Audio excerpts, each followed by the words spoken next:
ప్రస్తుతం మనతో పాటు సీనియర్ జర్నలిస్ట్ దామోదర్ అన్న వారితో మాట్లాడదాం. నమస్కారం సార్. నమస్తే.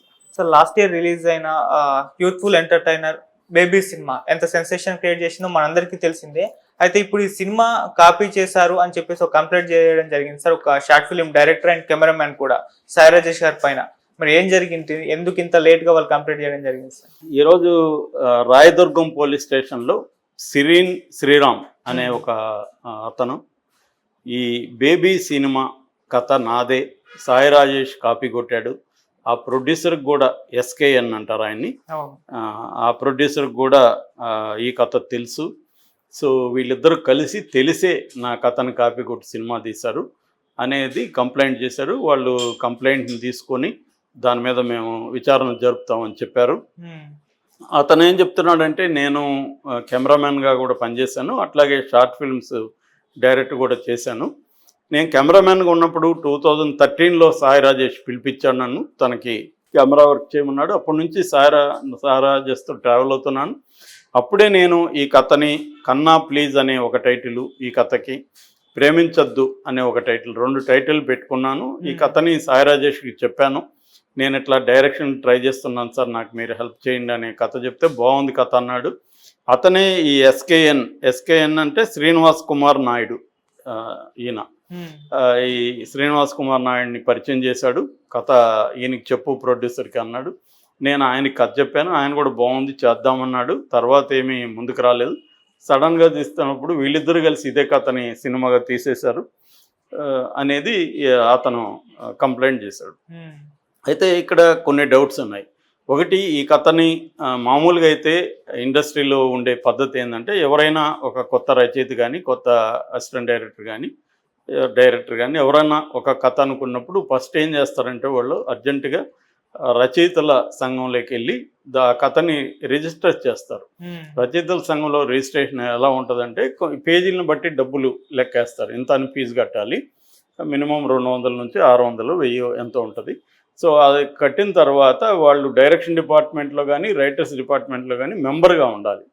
ఆ మెంబర్గా ఉన్నప్పుడు డైరెక్షన్ డిపార్ట్మెంట్లో ఉంటే అక్కడ నుంచి నోట్ డ్యూస్ సర్టిఫికేట్ కూడా తీసుకురావాలి. ఈ అబ్బాయి ఆ డైరెక్షన్ డిపార్ట్మెంట్కి బకాయిలు ఏం లేడు అని, అంటే మెంబర్షిప్ ఎవ్రీ ఇయర్ కట్టేది ఉంటుంది, లైఫ్ ఉంటుంది. సో అలాగా 1 ఇయర్ ఏమైనా కట్టకపోతే బకాయిలు ఉంటే ఇవ్వరు అనమాట. సో అలాగే తీసుకొని ఇక్కడికి వెళ్తారు. 20 పేజీలు 30 పేజీలు పెడతారు. పెట్టినప్పుడు దాని మీద రిసీట్ అవన్నీ రాసుకుంటారు. ఈ పేజీల మీద రచయిత సంఘం వాళ్ళు ఒక ఇద్దరు, ప్రెసిడెంట్ సెక్రటరీ కానీ, జాయింట్ సెక్రటరీ కానీ, అట్లా ఇద్దరు స్టాంపులు వేసి వాళ్ళ సంతకాలు ప్రతి పేజీ మీద పెడతారు. ప్రతి పేజీ మీద కింద ఒక ఇది వదిలేస్తారు, అక్కడ స్టాంప్ వేసి సంతకాలు పెడతారు. పెట్టిన తర్వాత దాన్ని మనకే ఇచ్చేస్తారు. ఆ ఫైల్ ఓన్లీ వాళ్ళ రిజిస్టర్లో రాసుకుంటారు, మనం వాళ్ళ రిజిస్టర్లో సంతకం చేయాలి. వాళ్ళు మనకి ఒక అక్నాలజ్మెంట్ రిసిట్ ఇస్తారు. అట్లాగే స్టాంపు సైన్ ఉంటుంది కాబట్టి మనకి ఇచ్చేస్తారు. ఇచ్చేసిన తర్వాత వాళ్ళకి చూడరు, ఆ పేజీలు ఏమున్నాయి ఏం కథ అని చూడరు. ఏదో ఒక ఫేక్ టైటిల్ మనం పెడతాం దానికి. అయిపోయినాక మన కథని ఎవరైనా కాపీ కొట్టారని చెప్పినప్పుడు ఫస్ట్ రైటర్స్ దగ్గరికి వెళ్ళి కంప్లైంట్ ఇస్తారు. అప్పుడు ఆ రైటర్స్ ఒక కమిటీ లాంటిది ఫామ్ అయ్యి ఆ సినిమా చూస్తారు. ప్లస్ ఈ అబ్బాయి అప్పుడు వాళ్ళకి సబ్మిట్ చేస్తాడు దీన్ని తీసుకెళ్ళి.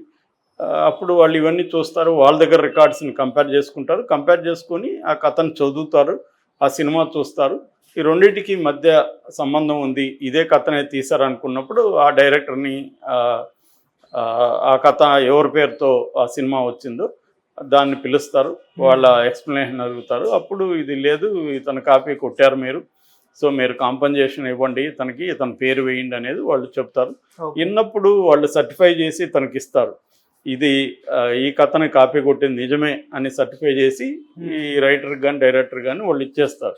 దాన్ని తీసుకొని ఇతను కోర్టుకు వెళ్ళొచ్చు. ఈ ప్రాసెస్లోనే ఇటీవల మనం శరత్ చంద్ర అనే అతను మన శ్రీమంతుడు మీద కేసు వేశాడు. అది సుప్రీంకోర్టు వరకు వెళ్ళింది. ఎందుకంటే క్రిమినల్ చర్యలు తీసుకోమని కొరటాల శివ మీద ఇక్కడ నాంపల్లి కోర్టు ఇచ్చింది. దీనికి ఇవ్వడానికి ప్రధాన కారణం ఏంటంటే, ఈ రైటర్స్ ఇచ్చిన నివేదిక అనమాట. దాన్ని కోర్టులు పరిగణలోకి తీసుకున్నాయి.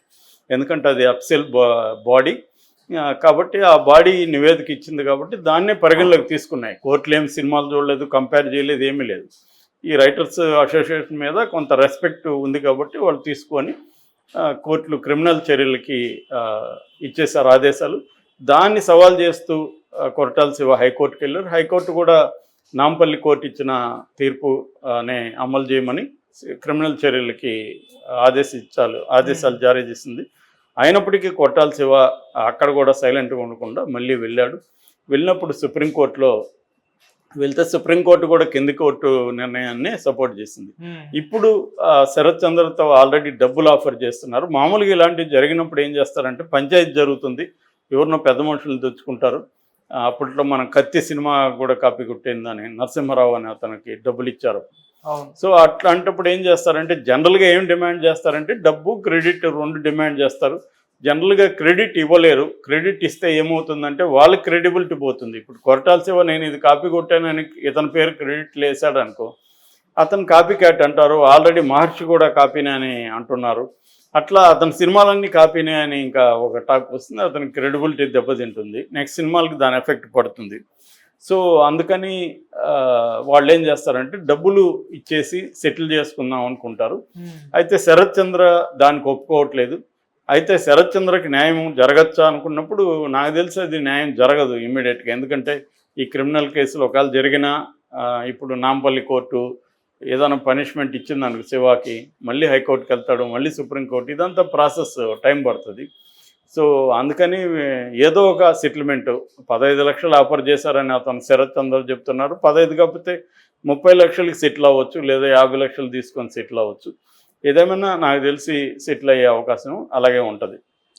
మామూలుగా ఈ కేసులో కూడా ఇతను మరి రచయితల సంఘంలో నమోదు చేసుకోలేదా, పోలీస్ స్టేషన్లో కంప్లైంట్ ఇవ్వడం కొద్దిగా ఆడ్గా ఉంది. ఇదేంటంటే క్రిమినల్ దీని కింద కూడా వస్తుంది కాబట్టి ఇవ్వచ్చు.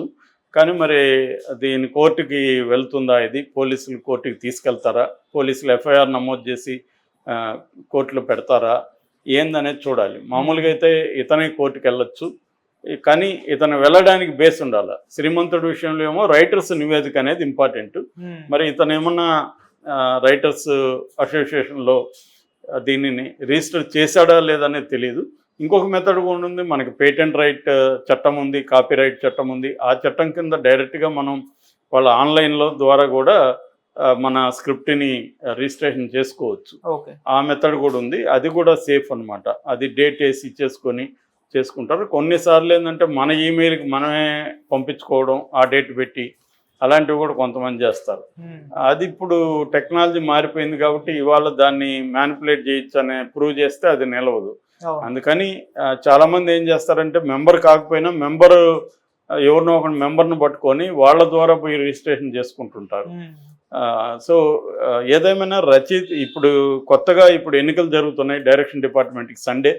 అందులో వాళ్ళ హామీలు ఏంటంటే నెక్స్ట్ టైం డైరెక్షన్ డిపార్ట్మెంట్లో కూడా కథల్ని రిజిస్ట్రేషన్ చేసే విధంగా మేము ప్లాన్ చేస్తామని చెప్తున్నారు. అలాగే చేసినప్పుడు రచయితల సంఘానికి వెళ్లకుండానే డైరెక్షన్ డిపార్ట్మెంట్ కూడా కథలకు సంబంధించి రిజిస్ట్రేషన్ ప్రక్రియ చేయొచ్చు. అలా చేయడం వల్ల కొంతవరకు సేఫ్ గార్డ్ ఉంటారు. ఇంతకుముందు ఏంటంటే ఇది కాపీ కొట్టడం అనేది ఏమి ఫస్ట్ టైం కాదు. మన పాతాళ భైరవి మీద కూడా ఈ విమర్శ ఉంది. పాతాళ భైరవి ఒరిజినల్ కథ కాదు, నేపాల్ నుంచి లేపారని.